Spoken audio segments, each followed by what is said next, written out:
मैं पूज्य गुरुदेव को आमंत्रित करता हूं कि पूज्य गुरुदेव हमको आशीर्वाद आज के शुभ अवसर पर प्रदान करें। नर्मदे हर। ओंकार क्षेत्र में जो दो महत्वपूर्ण शिवलिंग हैं, सबको प्रणाम करते हुए त्यागी जी महाराज मुझे कहते थे, अब तो मैं उनसे कहता हूँ, त्यागी जी महाराज कहते थे कि परिक्रमा क्षेत्र का सबसे बड़ा ऑफिसर कौन हो सकता है? मैं आईजी हूँ, 6 परिक्रमाएं कर चुका हूँ। तो हमारे कुल के वरिष्ठ त्यागी जी महाराज जी, यहाँ पर जो संत मेरे साथ परिक्रमा करने वाले हैं, और आज तो बड़ी अद्भुत बात है कि धुनी वाले दरबार के यहाँ से पटेल सेवा समिति से कोमल भाऊ का बहुत अद्भुत प्रेम मेरे को मिला है। वो एक दिन में कोमल भाऊ पटेल सेवा समिति में रहे, मुलाकातें बड़ी कम रही लेकिन प्रेम बहुत अद्भुत रहा। आज वहाँ का प्रतिनिधित्व करते हुए को यहाँ पर मदन भाऊ बैठे हुए, निजानंद धाम के, निजानंद पीठ के पीठाधीश हमारे ब्रह्मचारी जी, शिवानंद जी, और आप सन्यासी जी यहाँ बैठे हुए हैं। साथ ही मेरे जो हृदय के बहुत करीब हैं, भले वो स्थान उनका राजनीति होगी, समाज होगा, लेकिन मेरे हृदय के जो दो करीब लोग हैं, एक पहुंच नहीं पाए, जो तीसरे थे, क्योंकि उनकी कुछ लिमिटेशंस थी और ओंकार क्षेत्र के कारण वो पहुंच नहीं पाए। तो यहाँ पर बैठे हुए दो मेरे हृदय के बड़े करीब, ये एक तरफ मोहन जी बैठे हुए हैं, एक तरफ चंद्रशेखर जी बैठे हुए हैं, सामने उनका परिवार है। यहाँ पर जितने लोग बैठे हुए हैं, दो दो अजय होंगे, कोई विजय वर्गीय है, कोई अजय सिंह चौहान है, यहाँ पर विनय जी होंगे, प्रवीण जी होंगे। बहुत सारे लोगों ने इस परिक्रमा को यहाँ तक लाने में प्रभु मेहनत की है। मेरा केवल एक विचार था, आप सभी लोगों के अंदर बैठे हुए परमात्मा को प्रणाम करता हूं। असल में मैया की परिक्रमा, लोग मुझसे जो परिचित हैं वो जानते हैं, 1 साल से जान रहे हैं कि इस परिक्रमा के लिए मैं तैयारी कर रहा हूं। जो लोग परिचित नहीं होंगे, वैसे कोई भी यहाँ नहीं है, सभी परिचित लोग ही बैठे हुए हैं। आज पूरा घर परिवार बैठा हुआ है मेरा। असल में मैया जी की जो परिक्रमा है, जो त्यागी जी महाराज ने बहुत कम शब्दों में मुझसे कहा था, बड़े शब्दों में बात ऐसी है कि मैया की जो परिक्रमा है वह पूरे भारत के धर्म की परिक्रमा है। शायद ही कोई ऐसा धर्म का क्षेत्र है या धर्म के धर्म पुरुष है जिन्होंने मैया के तट पर आकर परिक्रमा, स्थान, तपस्या हजारों सालों से न की हो। विश्व की एकमात्र पवित्र नदी जिसकी परिक्रमा कल्पों से हो रही है। असल में इस पवित्रता की परिक्रमा करने का मन भी मुझे लगता है बड़ा पुण्य विचार है। अगर आपके मन में यह पुण्य विचार आया है तो आप उतने पवित्र हो गए। मैया की इस परिक्रमा का जब विचार आया था, वर्षों पहले आया था। आज मोहन जी इसीलिए बैठे हुए हैं यहाँ पर, क्योंकि मेरी पहली जो परिक्रमा थी मैया नर्मदा की, कहीं शिप्रा जी के घाट में। असल में मैया शिप्रा जी में नर्मदा जी का ही पानी कहीं कुंभ में आया था। तो पहली मैया जी की मेरी परिक्रमा वो क्षणिक थी, शिप्रा जी के नाम पर थी, लेकिन कहीं मोहन जी के साथ ही मैंने शिप्रा जी की परिक्रमा की थी। तो आपको साधुवाद कि आपने परिक्रमा करने का पहला निश्चय प्रकट कराया था। मैया की परिक्रमा करने के पहले एक मेरा विचार था, वो जरूर साझा करूं, क्योंकि यहाँ पर कुछ ऐसे लोग बैठे हुए हैं, महाराज जी बैठे हुए हैं, उन्होंने मुझसे कहा कि मुझे आपको सुनना है। रोज सुनते रहा हूं, लेकिन आज सबके सामने सुनना है। और सबके सामने इसलिए भी सुनना है कि जो हमारे कुल के जो प्रिंसिपल्स होते हैं, जो आईजी डीआईजी होते हैं, वो सबके सामने कहते हैं कि अब बता जो मुझे अकेले में कहा है। तो हमारे त्यागी जी महाराज कुछ ऐसे हैं, वो आईजी हैं हमारे डिपार्टमेंट के, हमारे संत कुल के वो डीआईजी हैं, और यहाँ के नहीं, पूरे भारतवर्ष के। तो उनके सामने मैं जरूर कहूं, मैंने महाराज जी को एक चीज कही थी, बड़ा प्रेम दिया इन्होंने ओंकारेश्वर में 7 दिन। स्वामी सच्चिदानंद जी के बाद, ब्रह्मचारी जी के बाद जो खुलकर मेरे सामने कोई व्यक्ति आए और अद्भुत प्रेम दिया, वो प्रेम करने वाले कहीं पर ही हैं। बहुत संत मेरे जीवन में मिले हैं, अनेकानेक संत मेरे जीवन में आए हैं। इन 12-14 सालों की जो मेरी प्रक्रिया रही है जीवन की, अनेकानेक लोग आए, कुछ बड़े विशाल लोग भी आए, लेकिन कोई एक संत दूसरे संत को जिस सद्भाव और समभाव और जिस सप्रेम के भाव से अपने आप का समुंदर उड़ेल देता है, वो ये बैठे हुए हैं। तो उन्होंने मुझसे कहा था कि विवेक जी परिक्रमा क्यों? तो हमारी चर्चा बहुत हुई। असल में मेरी ये जो परिक्रमा है, मेरी परिक्रमा कहीं भारत के पूरे सनातन धर्म के इतिहास की परिक्रमा है। आज थोड़ा उम्र के पायदान में इनसे कम हूं। मुझे लगा कि इस उम्र के पायदान में अगर मैया की परिक्रमा होने के बाद मैया के आदेश से उस क्षेत्र में अगर कुछ हो पाया, मुझे तो परमार्थ मिलेगा ही, मुझे तो मैया का प्रेम मिलेगा ही। उनके प्रेम की वजह से ही मैं इन कपड़ों पे आज यहां बैठे हुआ हूं। और एक महत्वपूर्ण बात है कि आज मैया का दिन है। यहाँ अंगारेश्वर मंदिर के मनीष जी बैठे हुए हैं कहीं पर। मैया है और अंगारेश्वर का मंदिर है, जिसके कारण कहीं सन्यास की प्रतिभा से मुझे गुजरना पड़ रहा है। मैया के कारण की आज है कि मैं परिक्रमा कर पा रहा हूं। असल में मैया की परिक्रमा कम से कम 6 से 7 लाख लोग परिक्रमा पे हर वर्ष निकलते हैं।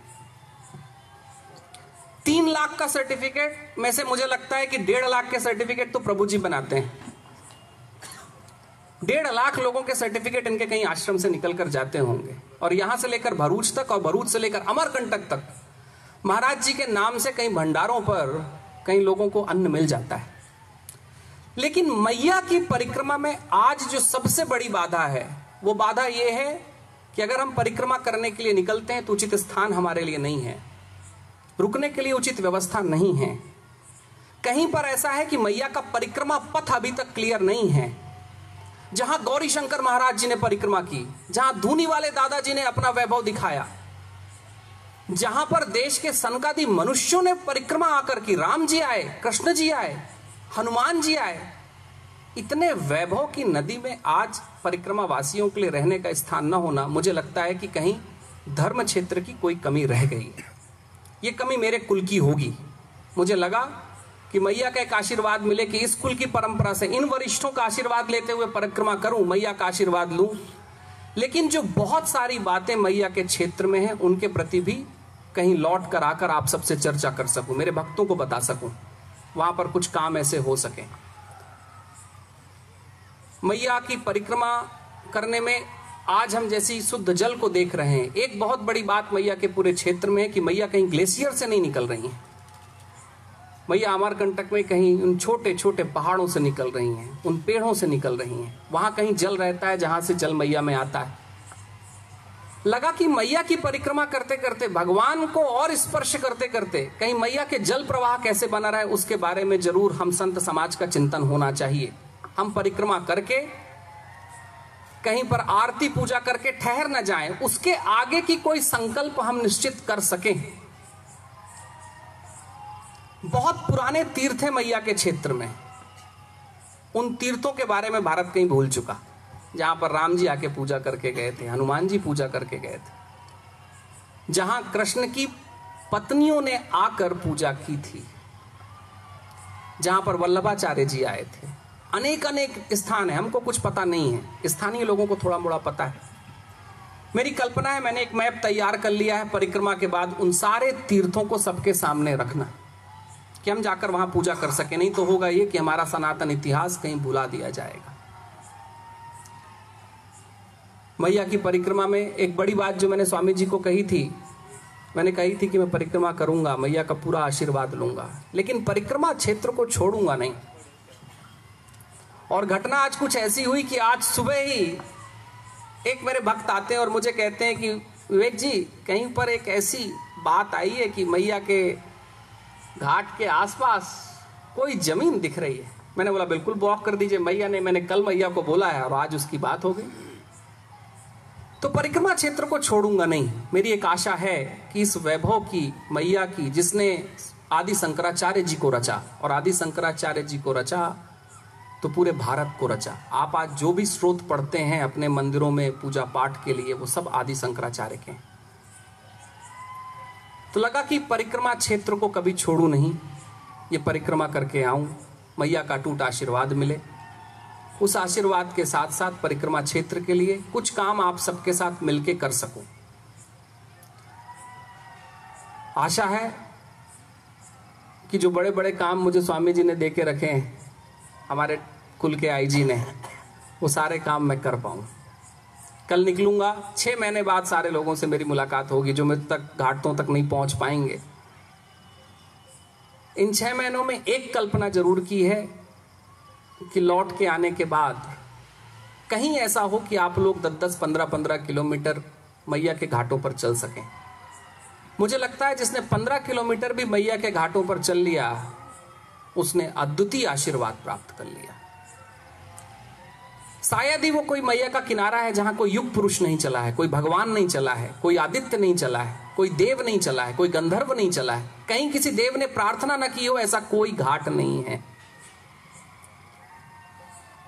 जो लोग मुझसे परिक्रमा के बाद मिलेंगे उनसे एक वचन और लूंगा कि 15 किलोमीटर से 25 किलोमीटर मैया के दरबार में जाना है। भले 5 साल में जाओ, 10 साल में जाओ, 20 साल में जाओ, अगर आप जाएंगे तो परिक्रमा का उत्सव बहुत आनंददायी हो जाएगा, जीवन का आशीर्वाद बहुत आनंददायी हो जाएगा। आपसे वादा करके निकल रहा हूं महाराज जी, और ओंकार क्षेत्र के कुछ और भी लोग बैठे हुए हैं, कि मैया का आशीर्वाद रहा और आपका साथ, तो परिक्रमा क्षेत्र में आज 36 सालों में जो आपने कार्य किया है, उस कार्य को एक नई अंजलि आपके उद्भव से मिलेगी। आप ही ने मुझे प्रेरणा दी है। मैं तो परिक्रमा करने, मेरे मन में कुछ विचार थे, लेकिन उन्होंने उन विचारों को बहुत आगे बढ़ा दिया, बहुत आगे बढ़ा दिया, एक नया स्पर्श दिया। और आप सबको जानकर आश्चर्य होगा, आज ओंकार क्षेत्र में स्वामी जी यहां बैठे हुए हैं, लेकिन उनके दिमाग में उनका भंडारा चल रहा है, क्योंकि इस ओंकार क्षेत्र में अगर कोई गरीब व्यक्ति भूखा नहीं सोता तो आपके कारण। वो भोजन प्रसादी अपने आश्रम में बुलाकर नहीं पवाते, वो टैंकरों में, वो कहीं ऑटो में पूरा भोजन प्रसादी लेकर जाते हैं और उन लोगों तक पहुंचाते हैं जिनको भोजन प्रसादी भंडारे में शायद कोई बुलाता नहीं। ऐसे अन्य क्षेत्र थे जिनके कारण भारत के संत भगवान माने गए थे। ऐसे अन्य क्षेत्र थे जिनके कारण भारत के संत युग पुरुष माने गए थे। ऐसे युग पुरुष आज मेरे बाजू में बैठे हैं, आपको प्रणाम करता हूं। आप सभी को मैया नर्मदा की कृपा बनी रहे। और आज मोहन जी, आप सभी लोग, चंद्रशेखर जी, अपने ज्योति जी बैठी हुई हैं, वानीना जी बैठी हुई है, बहुत सारे परिचित चेहरे बैठे हुए हैं। सभी परिचित चेहरों को मैया का खूब आशीर्वाद मिले। नर्मदे हर।